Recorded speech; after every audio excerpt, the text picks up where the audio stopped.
En el numeral 1234 ya empezamos a ver lo que se llama la mistagogia de la celebración, o sea, todo el rito, ¿sí? Mistagogia es todo ese rito litúrgico para la celebración del bautismo.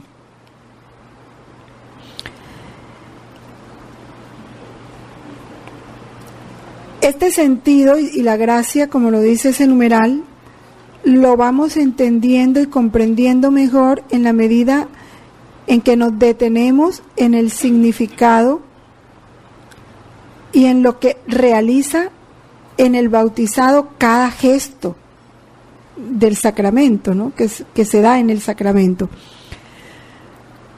Nosotros sabemos que todo sacramento tiene una materia, sin la cual ese sacramento no se produce. Si no está esa materia como lo determina la Iglesia, el sacramento no se produce. ¿Cuál es la materia del sacramento del bautismo? El agua. Hay una materia ordinaria que es el agua natural. ¿Sí? No puede ser otro tipo de agua, sino agua natural. Y la materia, dijéramos, litúrgica propiamente reconocida, es el agua natural consagrada el sábado santo, o sea, en la vigilia pascual.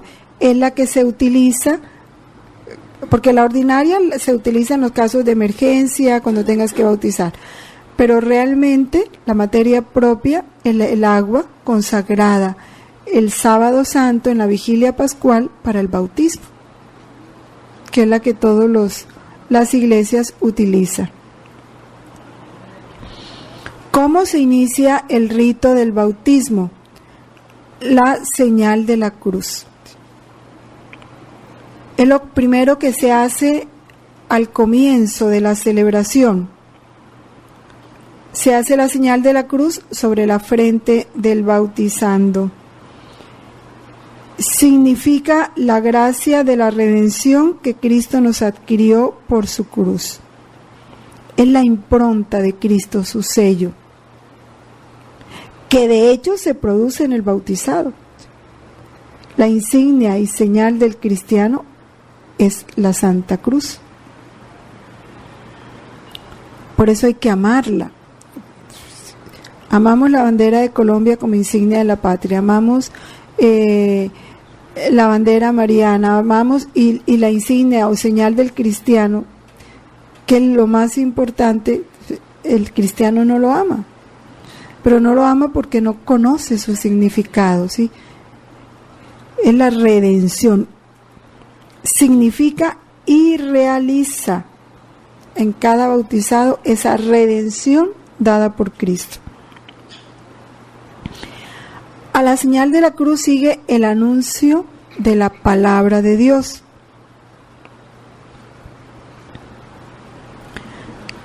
Sabemos que la fe brota del anuncio de la palabra.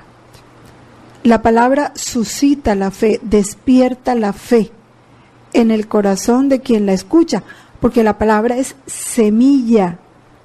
Y es Jesús mismo que se da como semilla. Y como la fe es don de Dios, al llegar al alma el anuncio de Dios, Dios mismo se le da como fe, como capacidad de recibirlo a Él mismo.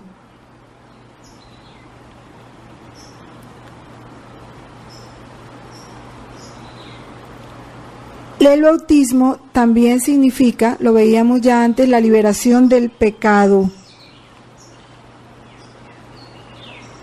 Y también liberación de aquel que nos incita al pecado, del instigador del pecado, que es el diablo.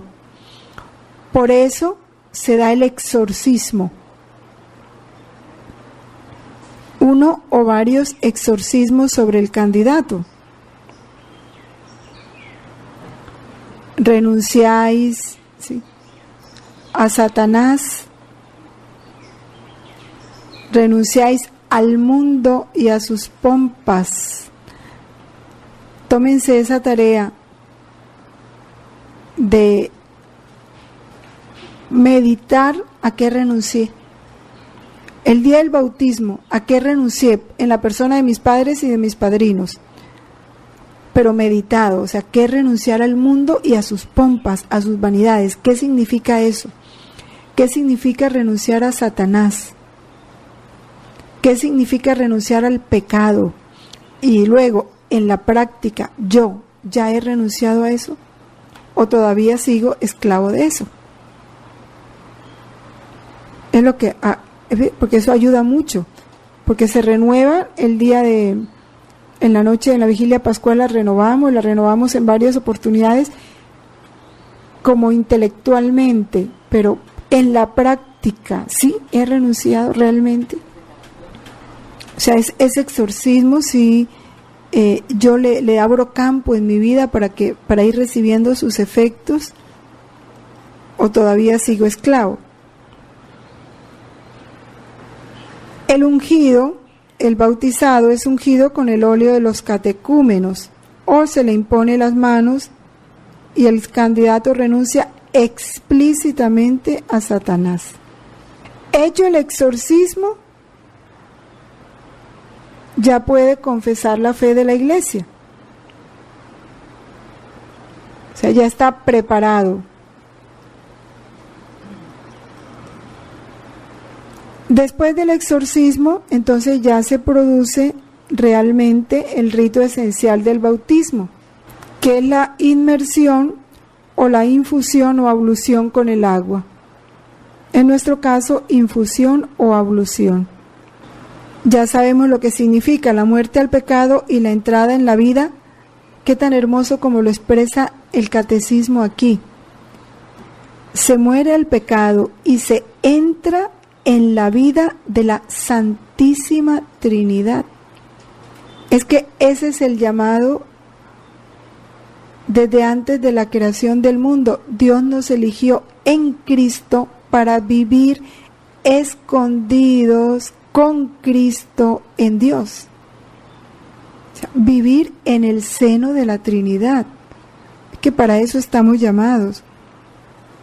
Y el bautismo nos entra en esa vida de la Santísima Trinidad a través de la configuración con el misterio pascual de Cristo. ¿Cuál es la vida de la Santísima Trinidad? El amor, ¿sí? El Padre que se ama a sí mismo y genera a su Hijo. ¿Qué hace el Hijo en el seno de la Trinidad? Es generado por el Padre,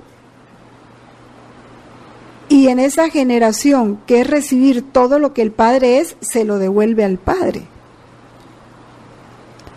Y es ese Espíritu Santo que va del Padre al Hijo y del Hijo al Padre. Esa es la vida de la Trinidad. Y ahí es donde estamos nosotros llamados a vivir. Con el Padre generando al Hijo, con el Hijo recibiendo y devolviendo el amor del Padre, y con el Espíritu Santo siendo nosotros en cada acto ese amor que viene del Padre al Hijo y que va del Hijo al Padre. Un te amo ininterrumpido, esa es la vida. Por eso, vivir en la divina voluntad, ¿qué es esto? Porque es eso, vivir la vida del amor trinitario. ¿Qué es vivir en el seno de la Trinidad? Es vivir la plenitud bautismal. No es otra cosa. Vivir la plenitud bautismal. O sea, no es nada nuevo. Es nuevo en cuanto que no lo habíamos comprendido, no se nos había dado a conocer con esta claridad. Pero en Dios siempre ha sido así. ¿Sí? Y en la iglesia siempre ha sido así. Esa vida interior.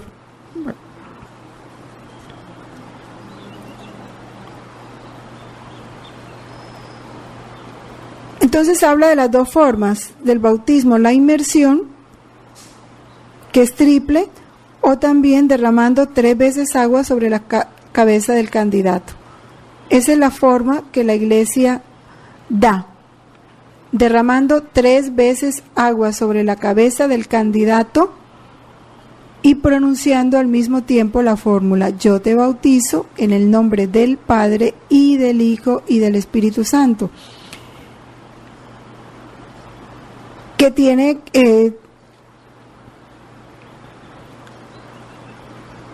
pues habla el rito oriental en que el bautizado sí se sumerge en el agua. Un quinto paso, sexto paso, es la unción con el santo crisma. ¿Qué es el crisma? El crisma es un aceite perfumado que es consagrado por el obispo en la Semana Santa. En algunos lugares se hace el Jueves Santo, en la mañana, que le llaman la misa crismal. En otros, regularmente las capitales, por ser el jueves, un día a veces bien atareado, porque tienen la misa de los enfermos y todo, entonces lo hacen, puede ser el miércoles o el martes santo, porque tienen que venir los sacerdotes de todas las parroquias a concelebrar con el obispo. Entonces, dadas las distancias y demás, lo ponen otro día, esa misa crismal.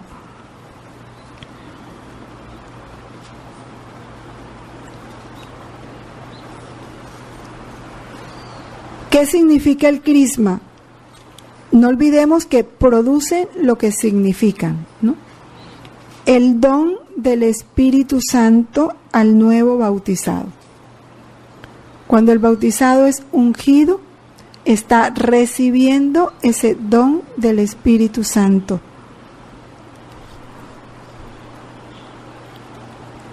Es un ungido, un cristiano. ¿Qué significa la palabra cristiano? Un ungido, ¿sí?, por el Espíritu Santo, incorporado a Cristo. Porque cristiano es el hombre de Cristo y Cristo es el ungido.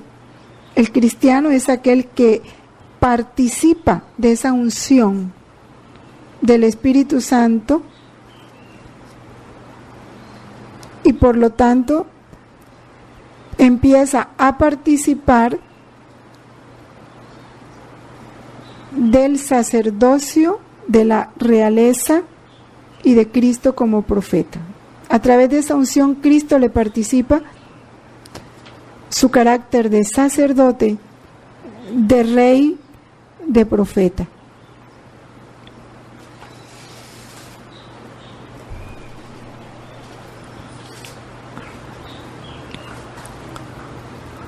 Ungido ya ha recibido el Espíritu Santo, ya ha sido incorporado a Cristo a través del bautismo. Entonces, el cristiano se le da una vestidura blanca. El rito oriental es más significativo en este sentido porque el niño va vestido de cualquier manera, ¿sí? En el momento de la inmersión, al niño se le desnuda totalmente y después de haber sido ungido, ya al niño se le pone toda su ropita blanca, nueva, ¿no?, indicando esa vida nueva. Acá pues ya se lleva vestido de una vez porque no se da ese proceso así, pero es el significado de la vestidura blanca. Ha sido revestido de Cristo, de su pureza, de su santidad, de su misma vida. Ha resucitado con Cristo. Y el cirio es esa luz, ¿no? Recibe a Cristo, luz del mundo, y se hace por tanto con Cristo luz del mundo. Vosotros sois la luz del mundo, yo soy la luz del mundo, dice Cristo. Él dice, yo soy la luz del mundo. Y luego dice, vosotros sois la luz del mundo. Porque nos participa, nos transforma en Él, que es luz. Eso es lo que significa el cirio encendido que se coloca en la mano del bautizado. en su condición de hijo de Dios, porque ya ha sido revestido de Cristo y Cristo es el Hijo de Dios, entonces el bautismo nos hace hijos en el Hijo. Nos incorpora, nos injerta en Cristo. Entonces ya el Padre nos dirá, este es mi Hijo amado, porque ve en el bautizado a Cristo. Ese nuevo bautizado es ahora Hijo de Dios en el Hijo único, es en Cristo. Puede ya entonces decir la oración de los hijos de Dios, que es el Padre Nuestro. ¿Por qué? Porque ya en ese corazón va a resonar la voz del Hijo. Porque acuérdense que cada que recitamos el Padre Nuestro, Cristo se pone a la cabeza. Y nuestra voz en la de Él es la que resuena al Padre. En el Padre, sí. Ese Padre Nuestro. Porque es en Cristo que nosotros recibimos ese derecho de poder decirle a Dios, Padre. Cristo se pone a la cabeza, siempre que vamos a recitar el Padre Nuestro. Esa es la voz que resuena ante el Padre, la de su Hijo. La de nosotros en Él, ¿sí? Pero es esa voz del Hijo.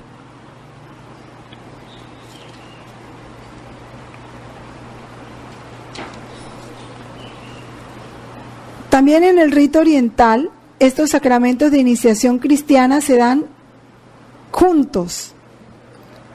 Ya bautizado el niño,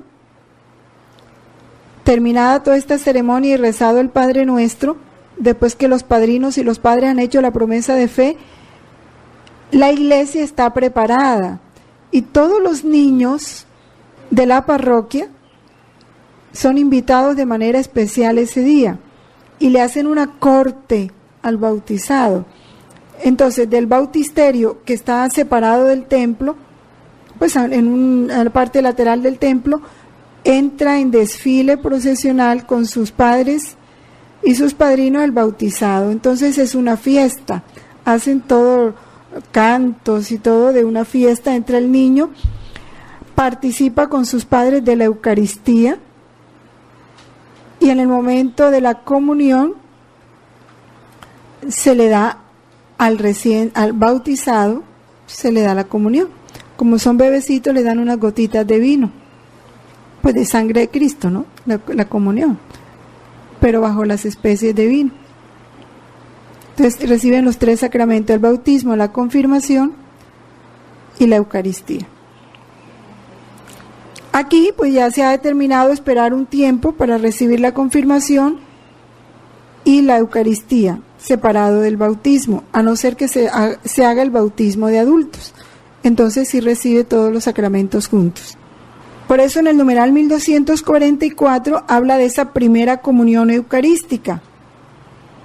Neófito es el recién bautizado, el nuevo cristiano, ¿no? Neófito. Habla de que es admitido al festín de la boda del Cordero y recibe el alimento de la vida nueva, que es el cuerpo y la sangre de Cristo.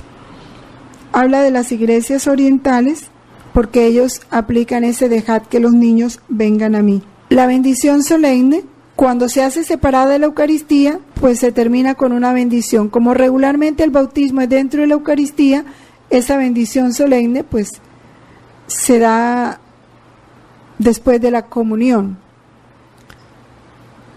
En algunos lugares, después del rito del bautismo, la madre da esa bendición al hijo.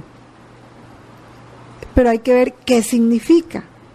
Siendo ella, Dios en ella ha depositado la fe y Dios a ella le ha encargado ese hijo de Él para que a través de su educación lo lleve a la transformación en Cristo, porque el papel de una madre, porque cuando la mamá lleva a su hijo a bautizar, está reconociendo que ese hijo no es hijo de ella, sino de Dios. Y le va a decir a Dios, mira, ponle tu sello, márcalo como hijo tuyo, dale todo la herencia que tú tienes para tus hijos. Dios realiza eso en el bautismo y se lo devuelve. Bueno, ahora edúcamelo como hijo mío, o sea, como otro Cristo. Tú eres responsable de encaminarlo hacia eso que yo quiero para él, ver en él otro hijo mío, o sea, la santidad de vida. Ese es el deber de una madre para con un hijo, encaminarlo hacia esa santidad a la cual Dios lo llamó, porque fuimos elegidos en Cristo para ser santos e inmaculados en su presencia por el amor, que es la vida trinitaria, la vida del amor. Eso es lo que significa la bendición de la madre. Reconozco en ti ese sello del Padre y me comprometo a que ese sello resplandezca cada vez más en ti. Es como yo soy la depositaria de la fe que Dios te ha dado, entonces yo me voy a encargar de que esa herencia se desarrolle. Tú tomes posesión de esa herencia. En cuanto a quién puede recibir el bautismo, ya habíamos hablado de todo ser humano que no ha sido bautizado. Se habla del bautismo de adultos y del bautismo de niños. El bautismo de adultos, que se dio sobre todo en los primeros tiempos y en los países no cristianos, aún aquí en Colombia todavía se da, pero es más frecuente en los países no cristianos, donde después de una evangelización la persona opta, ¿sí?, por aceptar la fe cristiana y recibir el sacramento del bautismo.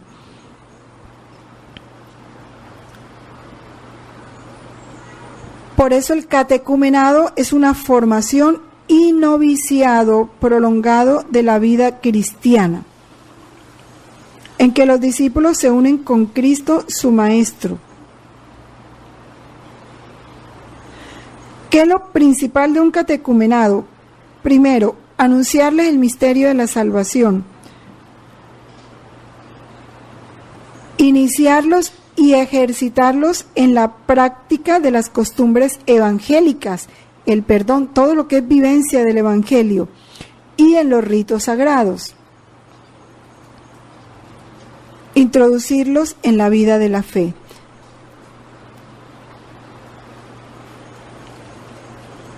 Los catecúmenos están unidos a la Iglesia, pertenecen a la casa de Cristo y muchas veces llevan ya una vida de fe, esperanza y caridad sin que hayan sido bautizados.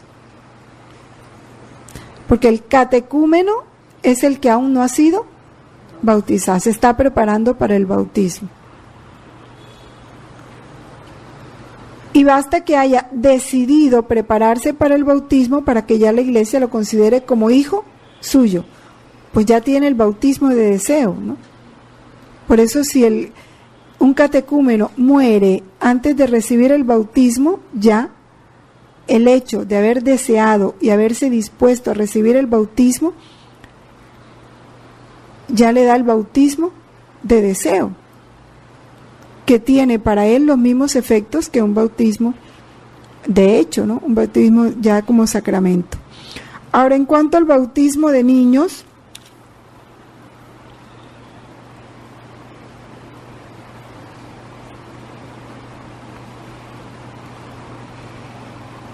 siendo conscientes de cómo nacemos, ¿sí?, bajo el poder de las tinieblas, bajo el dominio del demonio, porque así nacemos, y considerando lo necesario que es recibir esa liberación, ¿sí?, y ese pasar de la muerte a la vida, recibir la libertad de los hijos de Dios, entonces la Iglesia ha permitido y ha impulsado el bautismo de niños.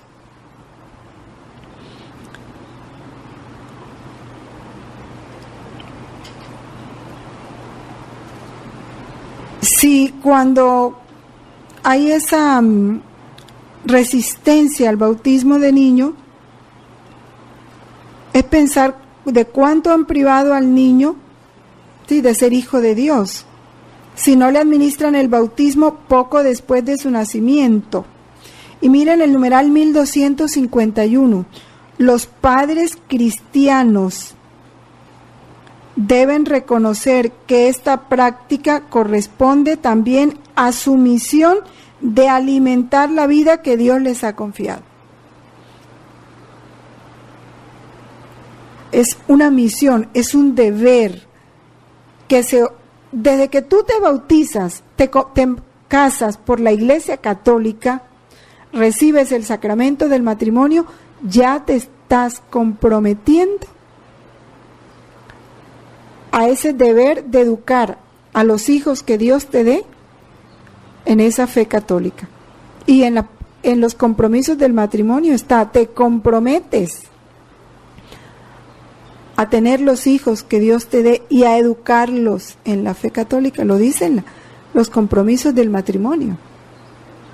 Entonces, ¿por qué uno que se casó por la Iglesia Católica dice que no, que yo voy a esperar que él escoja? O sea, no eres ni consciente de a lo que te comprometiste ni de qué hiciste. Ese es el dolor de Dios. Cuando lo leíamos en el primer volumen que leímos, de ver cómo son pisoteados los sacramentos, cómo se reciben tan superficialmente.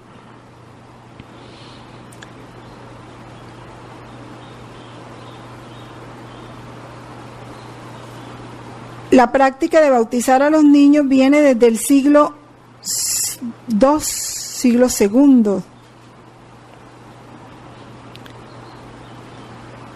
Dice el catecismo, es muy posible que desde el comienzo de la predicación apostólica, cuando casas enteras recibieron el bautismo, se haya bautizado también a los niños, claro. Tú y tus hijos, adultos, adolescentes o niños.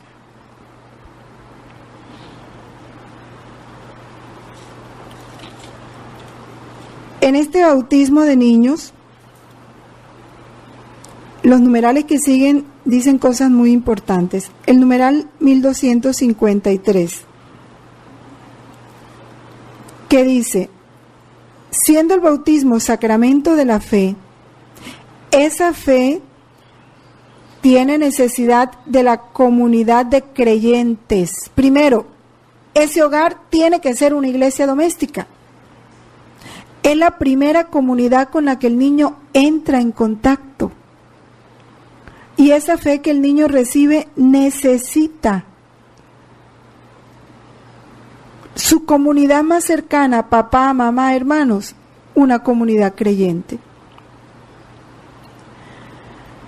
Ahora, ha entrado en una iglesia, la primera iglesia a la que entra es la iglesia doméstica, su hogar, que está vinculada y que se deriva de esa iglesia local que es su parroquia. Solo en la fe de la iglesia puede crecer cada uno de los fieles. Pero si ni siquiera eso se le enseña, ni se le vincula, ni nada, no toma parte, ¿qué se está haciendo? Ahora, para el bautismo no se requiere una fe perfecta y madura, el niño no la tiene, sino un comienzo que empieza a desarrollarse. Por eso, ¿a quién le pregunta el padre? ¿Qué pides a la iglesia? Al padrino y a los padres. Y él responde la fe. Pero ¿quién es el que va a pedir la fe? El niño. Porque ya ellos la tienen. Es para el niño. La fe debe crecer después del bautismo.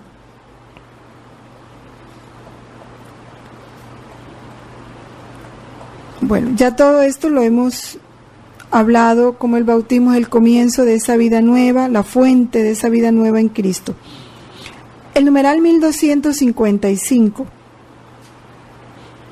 Para que la gracia bautismal pueda desarrollarse, es importante la ayuda de los padres.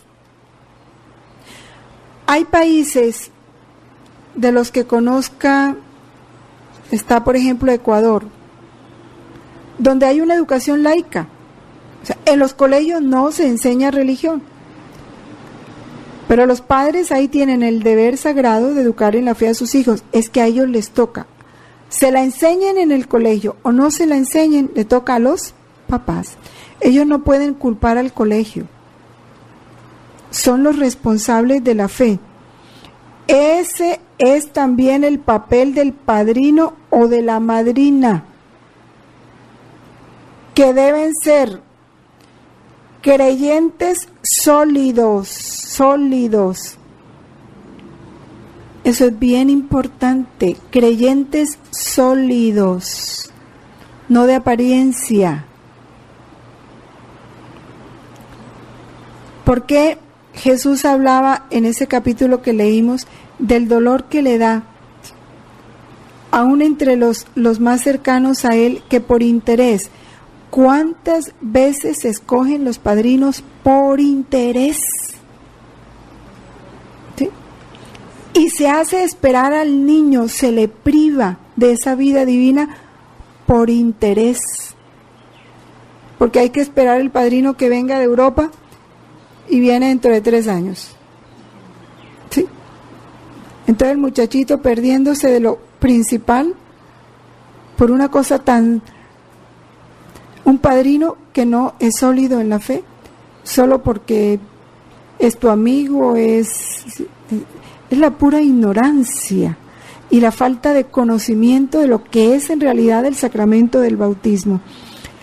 Otra condición del padrino: capaces y prestos. Primero, capaces, prestos, que estén prontos, dispuestos a ayudar al nuevo bautizado, niño o adulto, en su camino de la vida cristiana. Pero imagínate, vive en Europa y viene solo al bautismo, o buscas un reemplazo y le pones el nombre en el partido de bautismo, ¿y qué? O mandas al hijo en Europa o lo vas a hacer traer. Es que no tenemos ni idea, ¿sí?, de lo que estamos haciendo. Su tarea es una verdadera función eclesial. Si tú te comprometes a ser padrino, sí, vas a prestarle un servicio a la iglesia. ¿Cuál? Responsabilizarte de conducir a ese nuevo cristiano, a ese miembro de Cristo, al desarrollo total de su vida cristiana. Llevarlo a la madurez plena, santidad. Esa es la madurez plena de la vida cristiana, la santidad.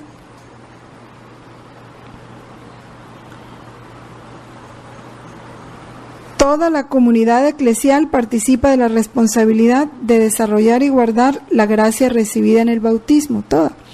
Entonces aquí viene la responsabilidad de los educadores, de quienes están bajo la protección, tienen a su cargo la protección de esos niños, todo el que tenga que ver con los niños. ¿Quién puede bautizar? Ya lo veíamos. Sí.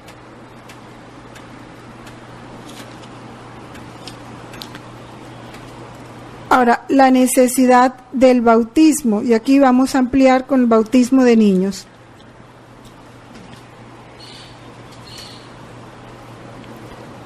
El bautismo es necesario para la salvación. Necesario. Porque fuera de la iglesia no hay salvación y el que nos introduce en la iglesia es el bautismo.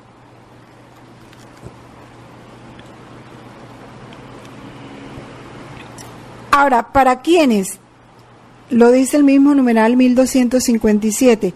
El bautismo es necesario para la salvación en aquellos a los que el Evangelio ha sido anunciado y han tenido la posibilidad de pedir este sacramento, Ese bautismo, así como lo pone la Iglesia, con la inmersión o la ablución, si ya se ha anunciado el Evangelio y ha tenido la posibilidad de pedir el sacramento,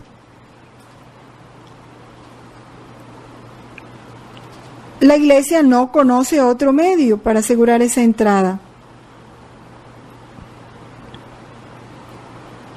Por eso está obligada, y aquí cuando hablan de Iglesia, ahí estamos nosotros, a no descuidar la misión que ha recibido del Señor de hacer renacer del agua y del Espíritu a todos los pueblos, a todos los que puedan ser bautizados. Pero sigue, en la frase que sigue es bien importante, vamos a ponerle mucha atención. Dios ha vinculado la salvación al sacramento del bautismo, pero su intervención salvífica, la de Dios, no queda reducida a los sacramentos. O sea, Dios puede salvar a otros sin el sacramento del bautismo, porque Él es el Salvador. ¿Cómo? Entonces la Iglesia explica los modos. En el 1258, que habla del bautismo de sangre, la Iglesia, ¿por qué? Porque Cristo puede dar esa salvación sin haber recibido el bautismo de agua.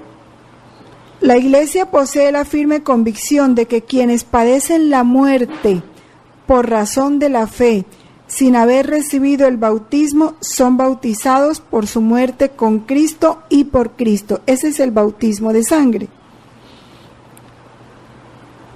Este bautismo de sangre, como el de deseo, lo que ya les decía, incluso ya se ha dado en la Iglesia, en el Japón, sí, creo que fue en Japón, y otros fueron en África,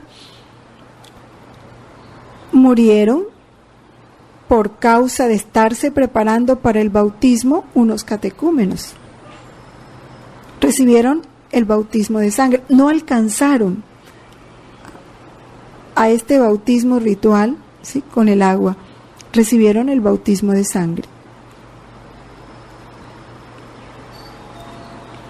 O el bautismo de deseo, no alcanzaron a recibir el bautismo y murieron en el tiempo de preparación, pero ya tienen el bautismo de deseo. Produce los frutos del bautismo sin ser sacramento.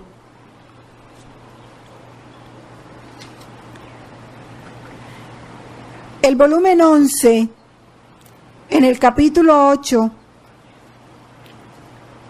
de marzo 8 de 1912, nos habla Jesús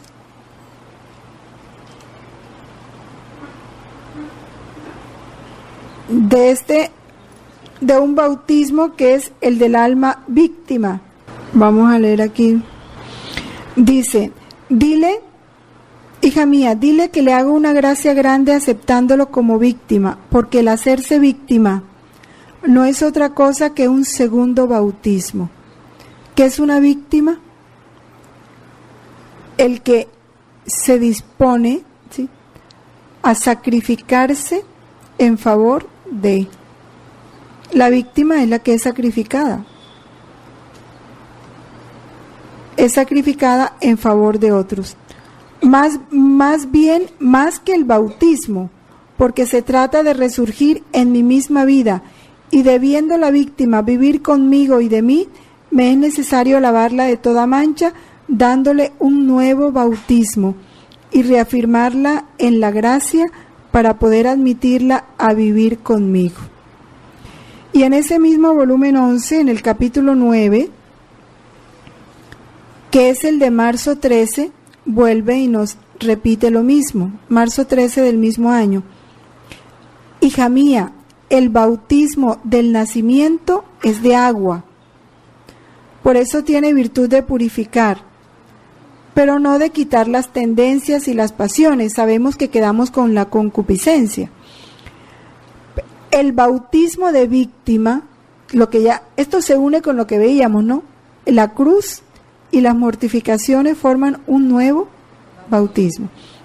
El bautismo de víctima es bautismo de fuego, Por eso tiene virtud no sólo de purificar, sino de consumar cualquier pasión y tendencia mala. Es más, yo mismo lo voy bautizando parte por parte. Mi pensamiento bautiza el pensamiento del alma, mi latido su latido, mi deseo su deseo, y así de todo lo demás. Este bautismo se desarrolla entre mí y el alma a medida que ella se da a mí y no vuelve a tomar lo que me ha dado. He aquí por qué, hija mía, no adviertes malas tendencias ni otras cosas.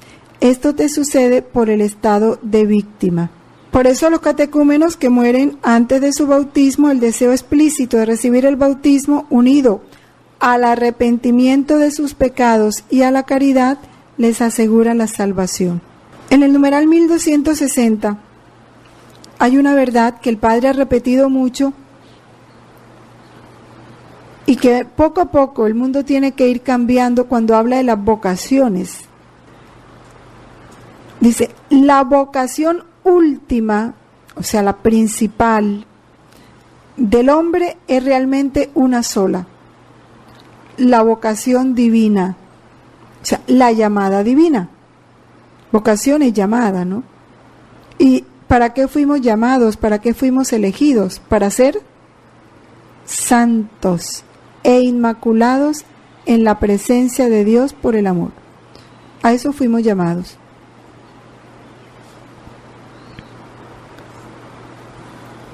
Por eso,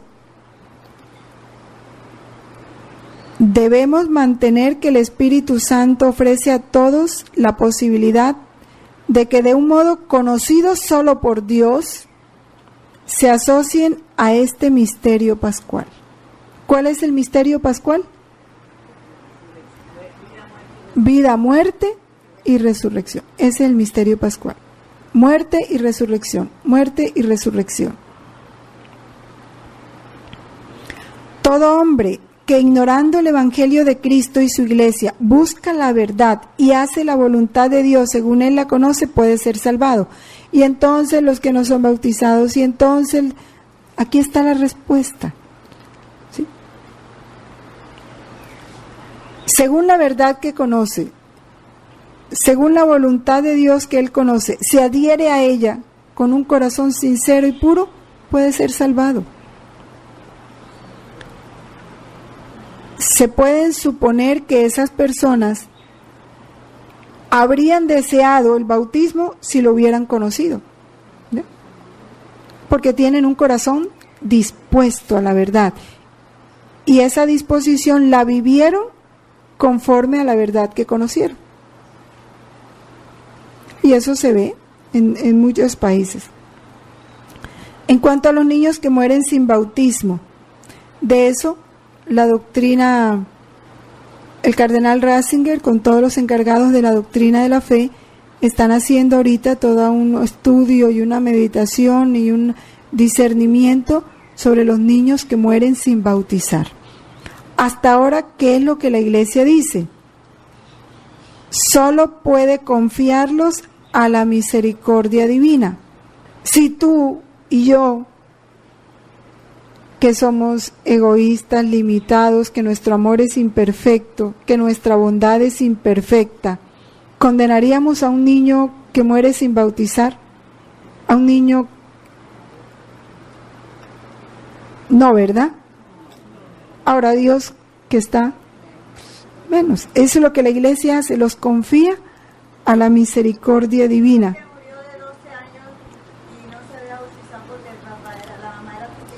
Por eso, se lo confiamos en la misericordia divina. Ya Dios, que es perfecto en su justicia y en su misericordia, sabe cómo maneja ese caso. ¿Sí? Nosotros confiamos que la misericordia divina tuvo en cuenta todos esos, porque tú qué harías. El niño quería bautizarse y sus papás no lo bautizaron, no le dieron a conocer el bautismo. ¿Ve? Si nosotros miramos las cosas así, ¿cuánto más Dios, que conoce todos los elementos? Por eso confiamos en la misericordia de Dios. en esa misericordia que quiere que todos los hombres se salven. Eso nos permite confiar en que haya un camino de salvación para los niños que mueren sin bautismo. Por esto es más apremiante aún la llamada de la Iglesia a no impedir que los niños pequeños vengan a Cristo por el santo don de bautismo. En alguna parte leía la recomendación de que los padres bauticen a sus hijos. Ojalá no debieran dejar pasar después de nacidos un mes sin bautizarlos. No recuerdo, pero es en una parte de la iglesia que lo leí, no sé si en este catecismo u otro. Y es que debe ser así. O sea, si el bautismo lo hace heredero de la vida divina, ¿qué te demoras para darle lo mejor? Sobre estos niños que mueren sin bautismo, en el volumen 2, el capítulo 32, de junio 9 de 1899, sí, junio 9, volumen 2, capítulo 32, dice: cuánta pena daba a Jesús la pérdida de las almas, mucho más la de un niño recién nacido que querían matar sin administrarle el santo bautismo. A mí me parece que este pecado pesa tanto en la balanza de la divina justicia, que es de los que más claman venganza ante Dios. Esto es lo que hace el pecado del aborto tan grande. No obstante, muy frecuentemente se renuevan estas escenas dolorosas. Mi dulcísimo Jesús estaba tan afligido que daba piedad. Viéndolo en tal estado, no me atreví a decirle nada, y Jesús solo me ha dicho: hija mía, une tus sufrimientos con los míos, tus oraciones con las mías. Así, delante de la majestad de Dios, son más aceptables y aparecen no como cosas tuyas, sino como obras mías. Y luego, en el volumen 36, capítulo 1, de abril 12 de 1938, Luisa, haciendo un giro, estaba pidiendo en la voluntad de Dios, fíjense, qué interesante, el bautismo para todos los recién nacidos que saldrían a la luz del día. Estaba pidiendo la vida divina reinando en ellos, ¿no? Mi voluntad no ha dudado un instante. Inmediatamente ha pronunciado su fiat, o sea, lo que ella pidió, se dio. Y ha formado tantas vidas de sí por cuantos recién nacidos salían a la luz, bautizándolos como tú querías. El portento, ¿sí?, que puede hacer un giro en la voluntad de Dios. Primero con su luz y después dando a cada uno su vida. Y si estos recién nacidos, por incorrespondencia o por falta de conocimiento, no llegarán a poseer esta vida nuestra, pero para nosotros esta vida queda. Y tenemos tantas vidas divinas que nos glorifican, nos bendicen y nos aman como nos amamos nosotros mismos. Las gracias que produce este sacramento, o los efectos, ¿no? Primero, son dos efectos principales o centrales. Nos purifica de los pecados. Por eso el bautizado, tenga la edad que tenga, haya hecho lo que haya hecho, le quedan perdonados todos los pecados y toda la pena eterna y temporal debida por el pecado. O sea, se muere y se va derechito al cielo. Haya cometido lo que haya hecho, el bautismo tiene una purificación, una remisión total de los pecados. No necesitan confesarse, todos los pecados son perdonados, el pecado original y todos los pecados personales cometidos hasta ese momento, así como todas las penas de pecado. Ahora, no necesita confesarse, pero si es un adulto, la preparación que ha tenido, el conocimiento de Dios, lo tiene que llevar a un sincero arrepentimiento de lo que ha hecho y a un propósito sincero de cambiar de vida, ¿sí? Porque está aceptando, dijéramos, todas las enseñanzas del Evangelio, está aceptando sus compromisos como bautizado, ¿ya? Por eso el catecúmeno el adulto necesita una buena preparación,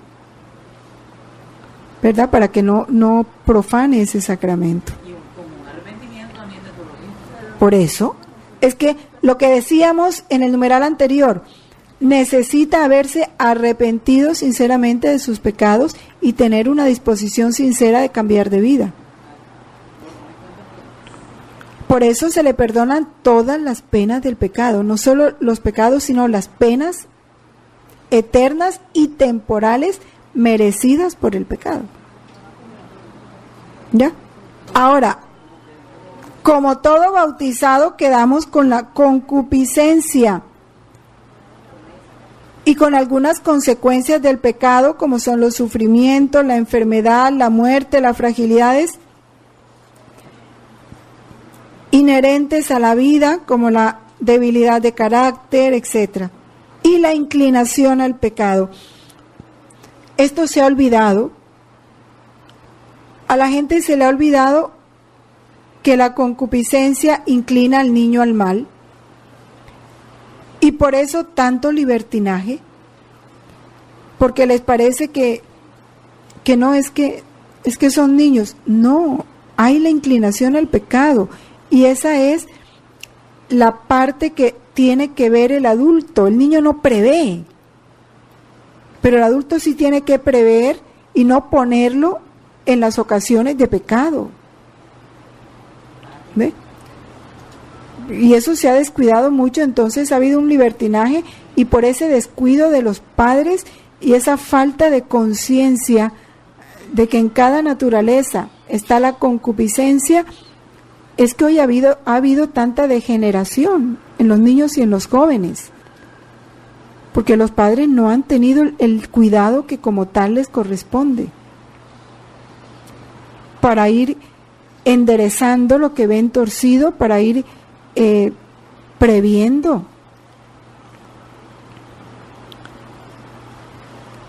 La concupiscencia dejada para el combate no puede dañar a los que no la consienten y la resisten con coraje por la gracia de Jesucristo. Esto es lo que hay que enseñarles a los niños, para que se hagan fuertes frente a la concupiscencia y a la tendencia al mal. El bautismo hace del bautizando una criatura nueva. No solamente lo purifica, lo limpia del pecado,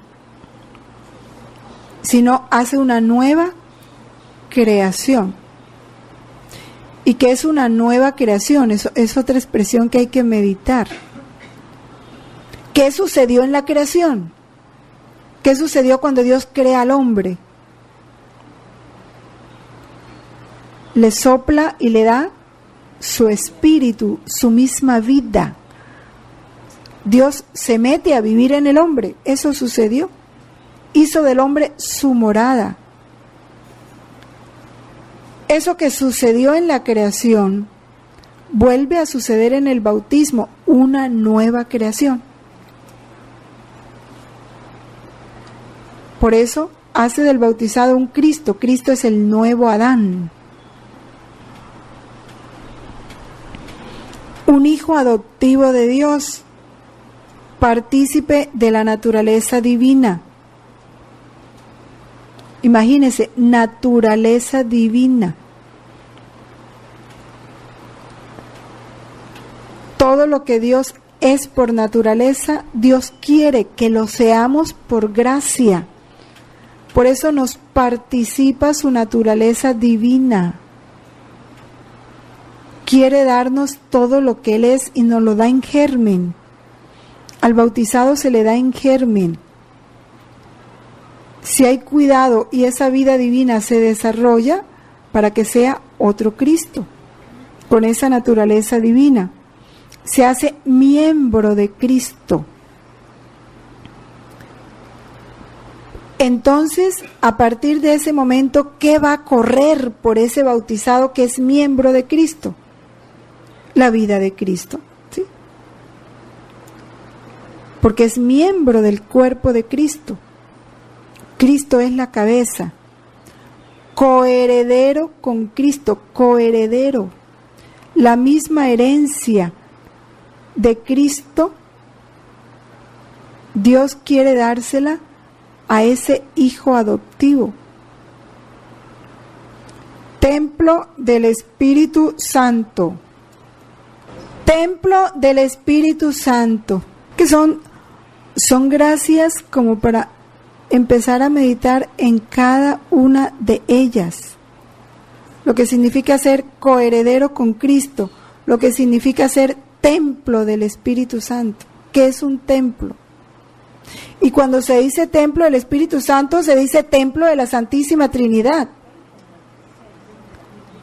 Porque donde está el Padre, está el Hijo y está el Espíritu Santo. 1265. Donde está el Espíritu Santo, está el Padre y está el Hijo. Entonces es templo de la Trinidad.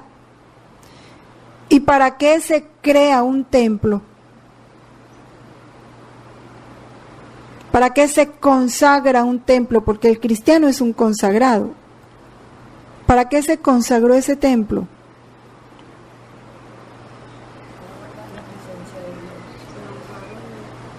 Y para que en ese templo solo se dedique ¿a qué? A rendirle culto a Dios. No más. Todo lo del templo está consagrado a Dios. Todo lo del templo es para Dios. Todo el que llegue a ese templo tiene que llegar a honrar a Dios. Todo lo que se hace en ese templo es para la gloria de Dios. Eso tiene que ser el hombre. Si es un templo de la Santísima Trinidad, todo en él, pensamientos, miradas, palabras, gestos, actos, tienen que tener un único fin, la gloria de Dios. Es lo que nos dice el apóstol. Todo lo que hagáis sea para la gloria de Dios, que somos templo de la Santísima Trinidad. La Santísima Trinidad da al bautizado la gracia santificante, la gracia de la justificación. Recordemos que gracia es vida divina, la gracia es la bilocación de Dios en la criatura. ¿Sí? Eso es la gracia. O sea, Dios nos está regalando su misma santidad, la capacidad de hacernos santos como Él es santo, porque ese es su deseo. Esta gracia santificante y de justificación le hace capaz de creer en Dios, la fe,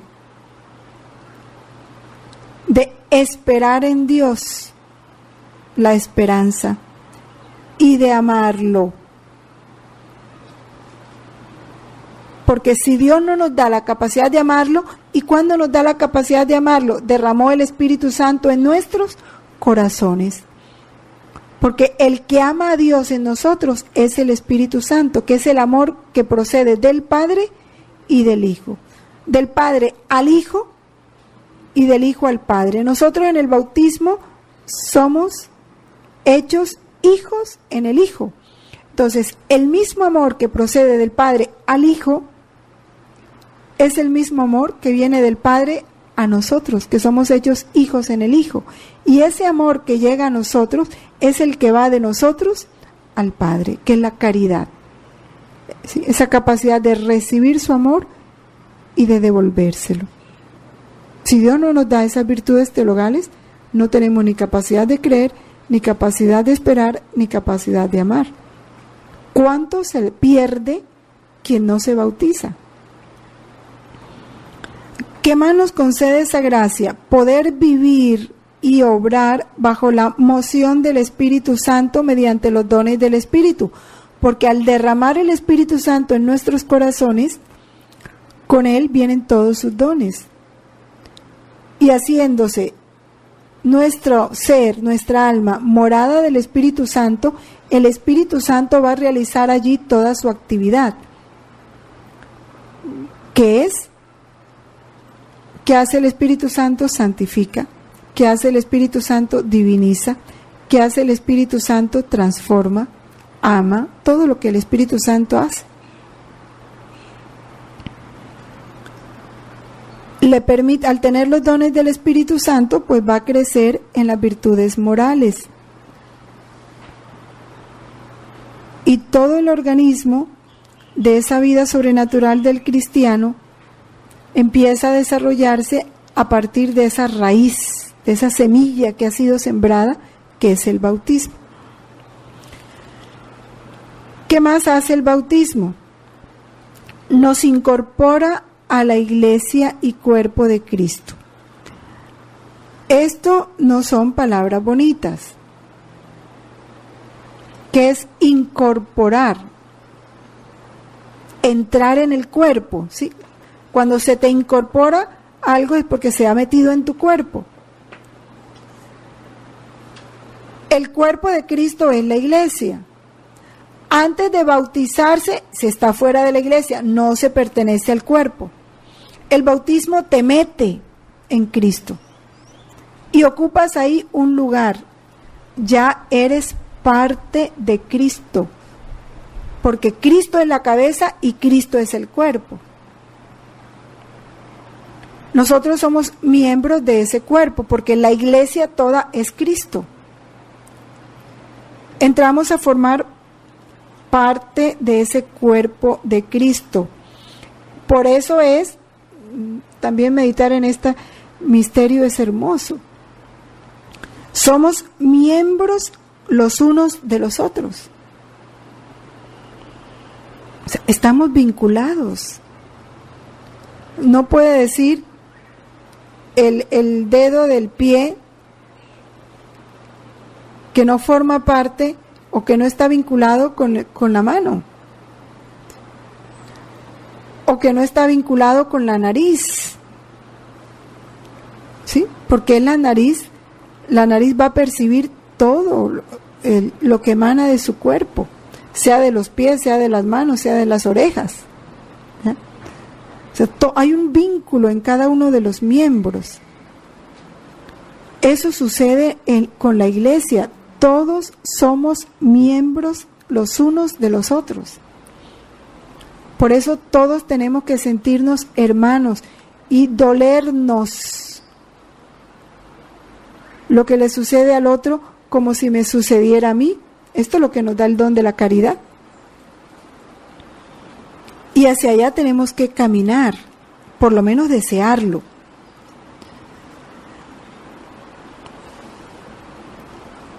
En un solo espíritu hemos sido todos bautizados para no formar más que un solo cuerpo. Por eso dice San Pablo, ya no soy ni judío, ni griego, ¿sí? Somos un solo cuerpo en Cristo. Eso nos hace piedras vivas de ese edificio espiritual que es la iglesia.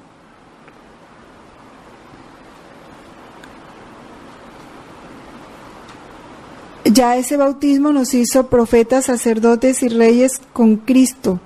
Por eso nos llaman pueblo elegido, sacerdocio real, nación santa, pueblo adquirido, ciudadanos del cielo. O sea, son calificativos que no podemos dejar por el suelo. ¿Para qué? Para anunciar las alabanzas de aquel que os ha llamado de las tinieblas a su admirable luz. Vamos a leer en el volumen 33, el capítulo 23, de julio 20 de 1934. Está hablando de esa voluntad divina, como todo es fruto de esa voluntad. Para que nosotros veamos la importancia, que así se reciba el bautismo, pero si no se educa al bautizado en esa vida divina y se le lleva a vivir esa vida divina, no hay efecto. Porque el bautismo es para vivir en la voluntad de Dios, o sea, en el seno de la Trinidad. Es un medio, no es el fin. Y a veces se recibe el medio y ahí se quedó, no se apunta hacia el fin. La creación toda no es otra cosa que un acto solo de nuestra voluntad. Está en su puesto regio, y si bien inconsciente, también ella tiene su vida obrante de luz en el sol, su vida obrante de fuerza e imperio en el viento. Vida obrante de inmensidad en la inmensidad del espacio. En cada cosa creada desarrolla su vida y tiene en su regazo a todos y a todo. De modo que ninguno se puede mover ni hacer un movimiento si no lo quiere. Y los velos de las cosas creadas nos dan el tributo continuo y la gran gloria del gran honor, porque vienen dominadas por nuestra voluntad. Ahora queda la criatura. ¿Quién puede decir, quitada la mancha original, que el recién nacido no es inocente y santo? Una nueva criatura, una nueva creación. En el numeral 1269 vamos a encontrar todo lo que son los derechos y deberes del bautizado, sus compromisos como miembro de Cristo. Vale la pena que los subrayemos y los guardemos en el corazón para poder vivirlos. Dice así: hecho miembro de la Iglesia, el bautizado ya no se pertenece a sí mismo, sino a ¿quién? Aquel que lo compró con su sangre. Somos propiedad de Cristo, a ese Cristo que murió y resucitó por nosotros. A ese le pertenecemos. Y esto en la práctica tenemos que considerarlo, porque ya nada es nuestro.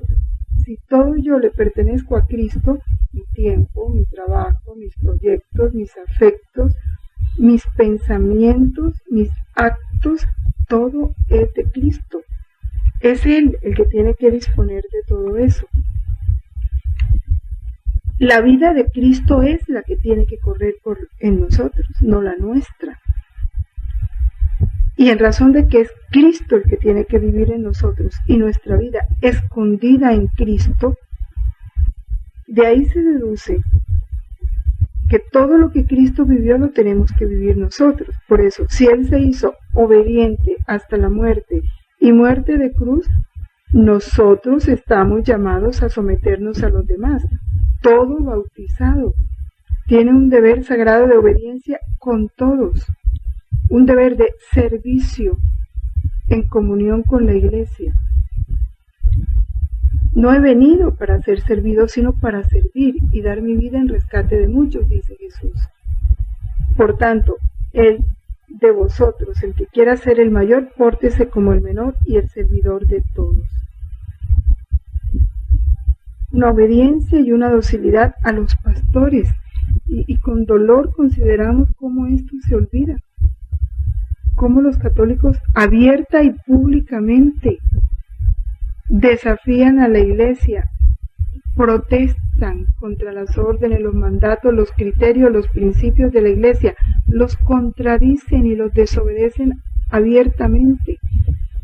Unos porque han olvidado este derecho y este deber, esta verdad de su condición de bautizado, y otros porque nunca se las han enseñado, y culpa de quienes preparan para el bautismo, que no se resalta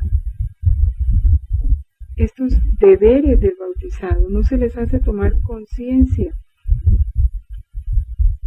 Y otra parte es también de los mismos bautizados, que no nos informamos de lo que nos toca, no nos preocupamos por conocer la verdad de nuestra fe. De los derechos del bautizado, en el seno de la iglesia está ese recibir los sacramentos, es un derecho, ser alimentado con la palabra de Dios y ser sostenido por los otros auxilios espirituales de la iglesia, derecho. Ahora, cabe preguntarnos, cuando se han proclamado los derechos del niño, cuando se exhiben los derechos del niño, ¿se ha incluido este derecho de ser educado en la fe, de recibir los sacramentos, de ser alimentado por la palabra de Dios? ¿Los padres de familia han tenido en cuenta este derecho? ¿En las escuelas se ha tenido en cuenta este derecho?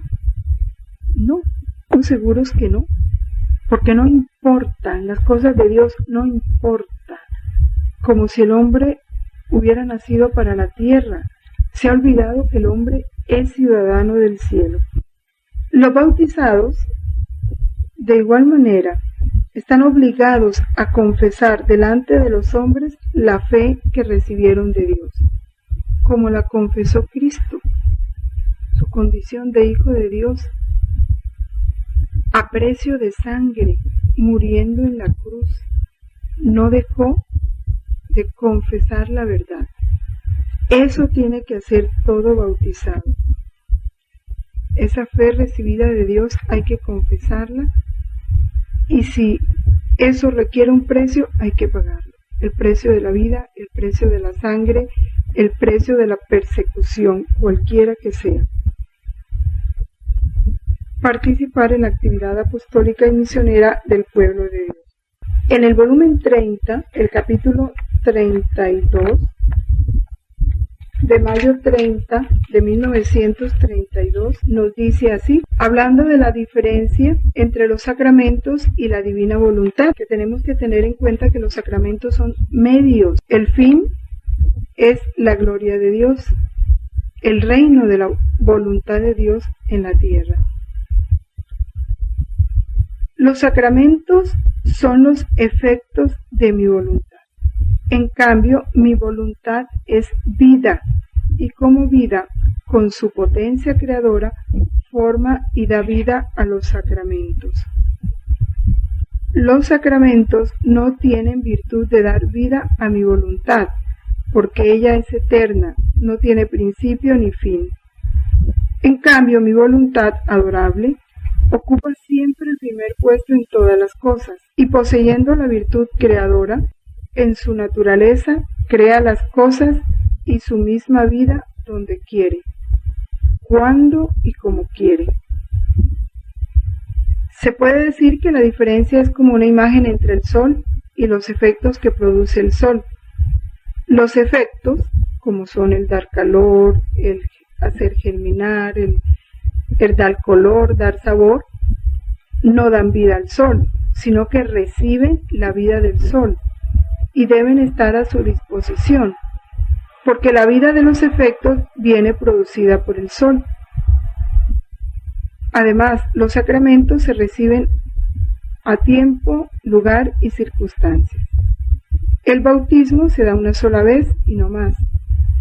El sacramento de la penitencia se da cuando se cae en el pecado. Nuestra voluntad como vida no existe en tiempos, circunstancias, lugares, horas, no hay restricciones ni leyes, especialmente porque debe dar vida, y la vida se forma con actos continuos. Esto es importante tenerlo en cuenta, porque el bautismo es un medio.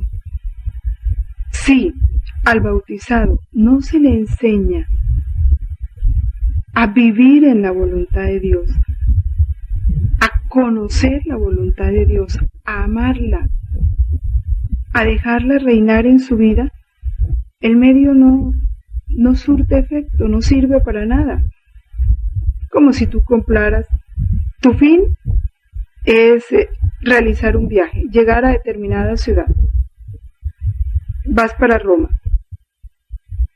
y compras un boleto, ese es un medio. El avión es un medio, pero compras el boleto y no te subes al avión. ¿Para qué te sirve el boleto? no te sirve para nada. Estás perdiendo dinero, tiempo y todo. Así es, el fin del hombre, y eso es bien importante tenerlo, nuestra voluntad fue dada al hombre en el principio de su creación como vida perenne habitante en él. Para eso fuimos creados, para ser morada de Dios. Esta era la sustancia, el fruto de la creación, nuestra voluntad que debía formar nuestra vida en la criatura. Y con esta vida nosotros dábamos todo. Tenía a su disposición todo lo que quisiera, ayuda, fuerza, santidad, luz, todo venía puesto en su poder. Por eso no eran necesarios los sacramentos cuando fue creado el hombre, porque en mi voluntad poseía el principio y la vida de todos los bienes. Los sacramentos como medios de ayuda, de medicina, de perdón, no tenían ninguna razón de existir. Pero cuando el hombre rechazó nuestra voluntad retirándose, el hombre quedó sin vida divina. Por lo tanto, sin la virtud alimentadora, sin el acto continuo de recibir nueva y creciente vida. Y si no moría del todo, eran los efectos que de acuerdo a sus disposiciones, circunstancias y tiempo le daba mi voluntad. Eso es. Porque se bautiza el niño y ¿qué? Ahí se deja. Como si compras un boleto o se lo regalas a una persona y ahí queda. La criatura, con no hacer nuestra voluntad, se pone fuera de nuestra habitación y nos sucede a nosotros como sucedería a un rico señor, que queriéndose fabricar un grande y bello palacio, cuando lo ha terminado va a habitarlo y se cierran las puertas en su cara, se lanzan las piedras encima, de manera que es obligado a no poner un pie dentro y a no poder habitar las habitaciones formadas por él. ¿No merecería que fuera destruida por aquel que la ha formado? Pero no lo hace porque ama su obra, sino que espera y espera, quién sabe, y a lo mejor pueda vencer con amor, y por sí misma le abra las puertas para hacerlo entrar, dándole la libertad de hacerlo habitar. En tales condiciones nos pone la criatura al no hacer reinar nuestra voluntad en su alma. Nos cierra la puerta en la cara y nos lanza las piedras de sus culpas contra nosotros, y nosotros, con paciencia invencible y divina, esperamos y esperamos. Y no queriendo en sí nuestra voluntad como vida, con paterna bondad le damos los efectos de ella, como son las leyes, los sacramentos, el evangelio, las ayudas de mis ejemplos y plegarias. Pero todo este gran bien no puede igualar el gran bien que puede hacer mi voluntad como vida perenne de la criatura, porque ella es todo junto, leyes, sacramentos, evangelio, vida. Ella significa todo, poder dar todo, poseer todo, y esto basta para poder comprender la gran diferencia que hay entre mi voluntad como vida continua en la criatura y entre sus efectos que puede producir no en modo perenne, sino de acuerdo a las circunstancias, al tiempo, en los mismos sacramentos. Porque los sacramentos, la gracia de los sacramentos, se recibe de acuerdo a las disposiciones, no lo olvidemos. Otro de los efectos que producen los sacramentos, el sacramento del bautismo, además de incorporar a la iglesia, sí, ese nuevo miembro, y entrar al bautizado en el cuerpo de Cristo, dándole su misma vida, establece un vínculo de unidad entre los cristianos. Los que creen en Cristo y han recibido ritualmente el bautismo están en una cierta comunión, aunque no perfecta, con la Iglesia Católica. Perfecta. Justificados por la fe en el bautismo, se han incorporado a Cristo. ¿Por qué no perfecta? En el 9, en el capítulo 32, marzo 23 de 1910, recomiendo que no salgas de dentro de mi voluntad, porque mi voluntad contiene tal potencia que es un nuevo bautismo para el alma. Es más, es mucho más que el mismo bautismo, porque en los sacramentos hay parte de mi gracia. En cambio, en mi voluntad está toda la plenitud. En el bautismo se quita la mancha del pecado original, pero quedan las pasiones, las debilidades. En mi voluntad, destruyendo el alma, el propio querer, destruye las pasiones, las debilidades y todo lo que es humano, y vive de las virtudes, de la fortaleza y de las cualidades divinas. De todas las cualidades divinas. Ahí está. El bautismo, por la disposición del hombre, que siempre es imperfecta, no puede recibir la plenitud de la vida divina. Ese vínculo perfecto con la Iglesia, que es Cristo, se da cuando Él reine totalmente en cada miembro. Y para que Él pueda reinar totalmente en cada miembro, tiene la voluntad de Dios que ser vida plena en el hombre. Mientras esto no se dé, no hay esa comunión perfecta. El bautismo no se entra en comunión, pero imperfecta. Debe seguir a esto el reino de la voluntad de Dios, si no, no se establece totalmente. El bautismo además crea un sello espiritual indeleble, imprime en el hombre un sello espiritual. El bautismo es configurado con Cristo y le imprime un sello de pertenencia a Cristo, y este sello no es borrado por ningún pecado, aunque el pecado impida al bautismo dar frutos de salvación. Por eso, un hereje, cuando se habla de la excomunión, el hereje, el apóstata, sí sale de la iglesia en cuanto que no puede recibir los sacramentos, no participa de la vida de la iglesia externamente, materialmente, pero es un cristiano. Es un cristiano, y si se condena como cristiano y recibirá la pena como cristiano que ha despreciado todas las gracias y toda la vida de Cristo. Nada borra ese sello del cristianismo. Este carácter sacramental consagra al bautizado para el culto religioso, capacita y compromete a los cristianos a servir a Dios mediante una participación viva en la liturgia de la Iglesia y a ejercer su sacerdocio bautismal. Este sello del Señor es el sello con que el Espíritu Santo nos ha marcado para el día de la redención. Este sello es el mismo Espíritu de Dios que se coloca en nosotros, que se nos da. Y es un sello de vida eterna. El fiel que guarde este sello hasta el fin, o sea, que guardar el sello, permanecer fiel a las exigencias del bautismo, puede morir con el signo de la fe. Y merece esa vida bienaventurada.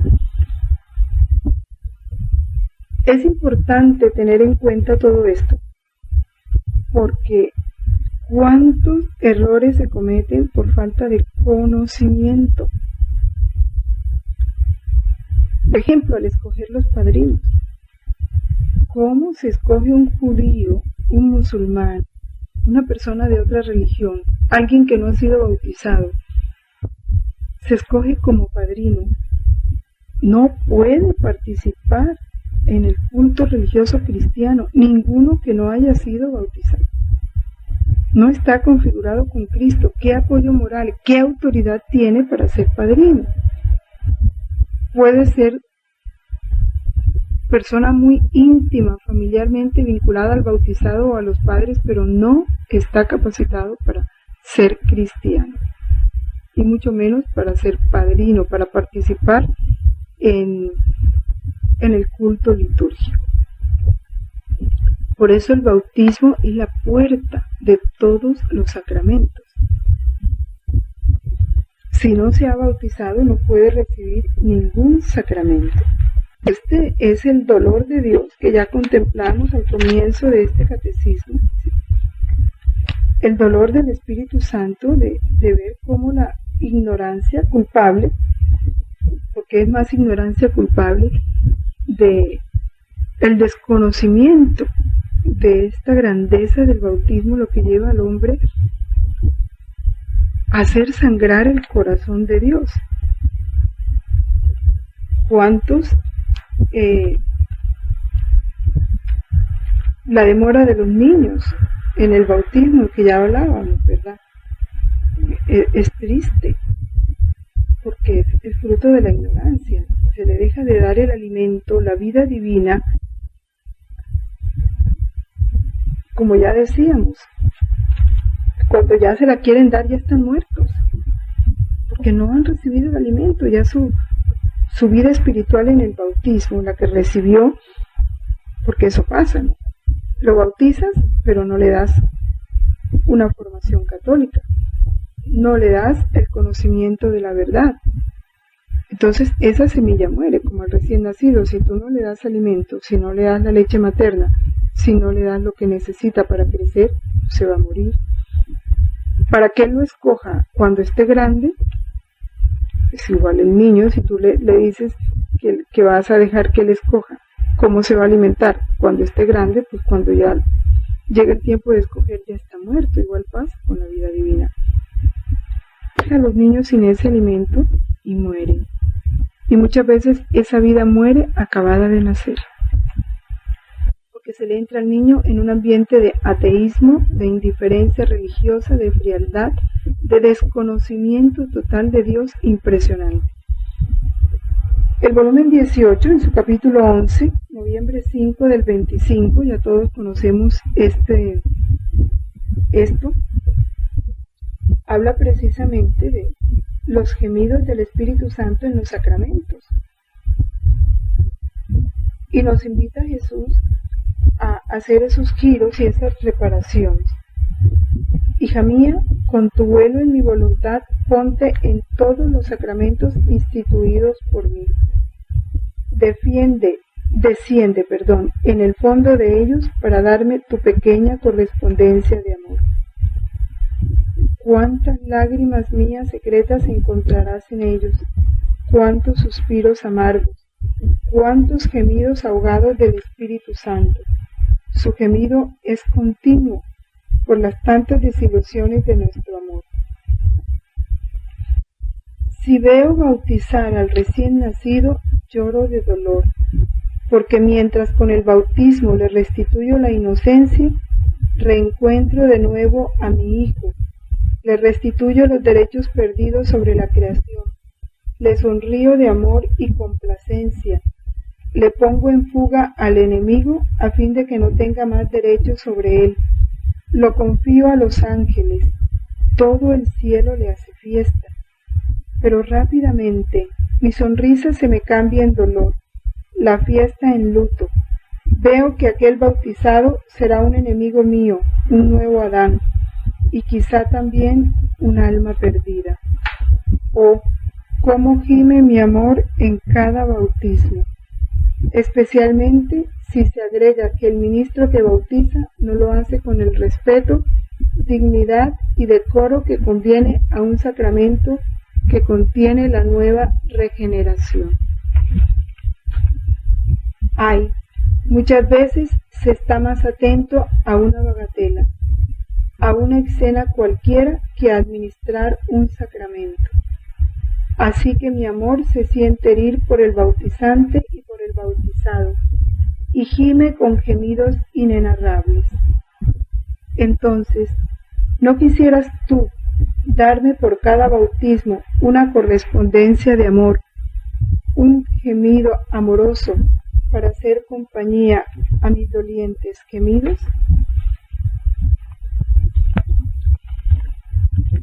Insisto, ya al finalizar esta reflexión sobre el bautismo, en lo que Jesús nos dice, y tomo alguna parte también de este volumen 30, capítulo 32, Lo importante que es no quedarnos en el medio.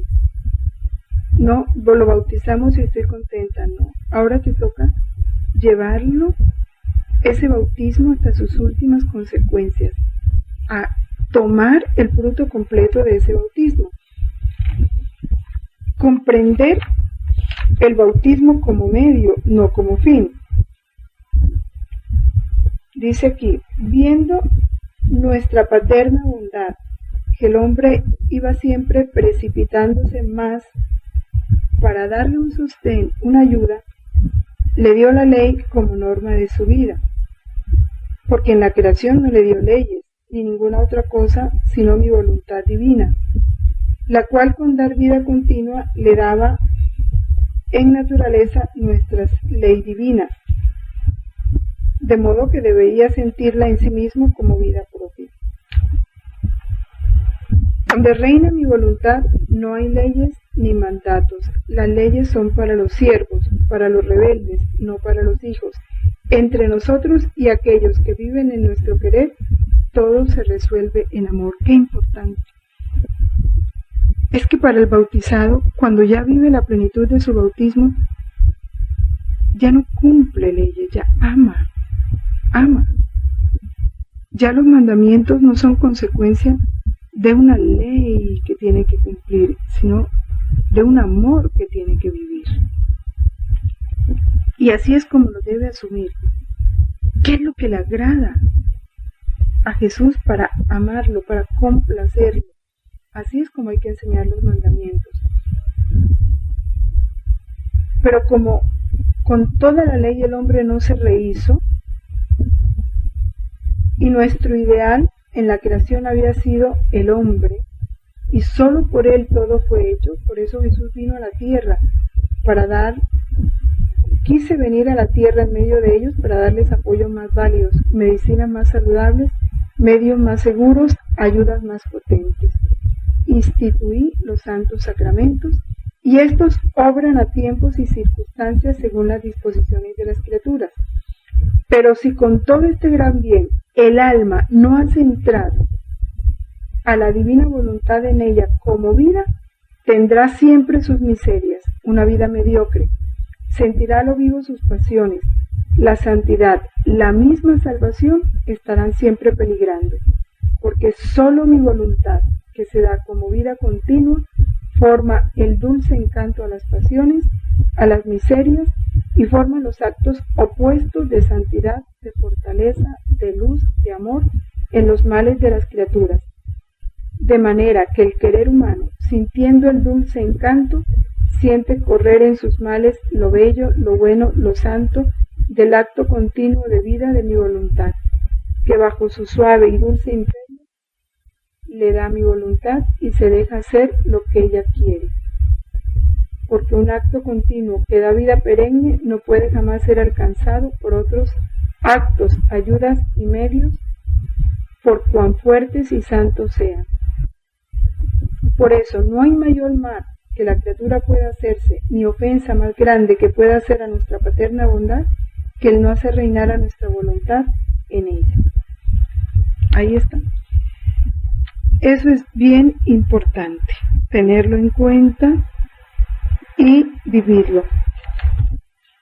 Nos queda entonces, ahora hay otra parte también importante que no quiero dejar de comentar, hablando de esa comunión. Dice, la comunión sacramental dura pocos minutos, mi voluntad es comunión perenne, es eterna, que se eterniza en el cielo.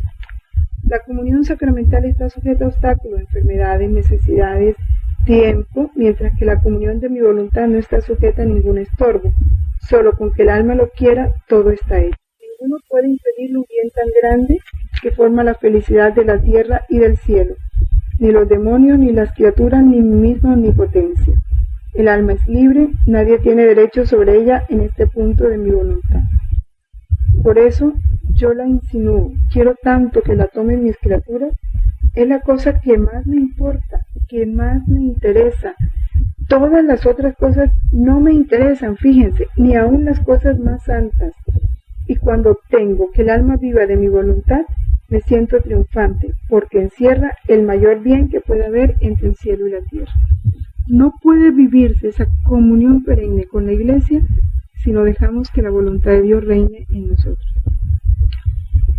Vamos a retomar todos estos compromisos que adquirimos en el bautismo para vivirlos y darle así al Señor la satisfacción plena que Él espera. Dice, no me interesa ninguna otra cosa. Esto está en el volumen 9, que ya habíamos leído anteriormente, el capítulo 32 de marzo 23 de 1910. Vamos a terminar en el nombre del Padre, del Hijo, del Espíritu Santo. Amén.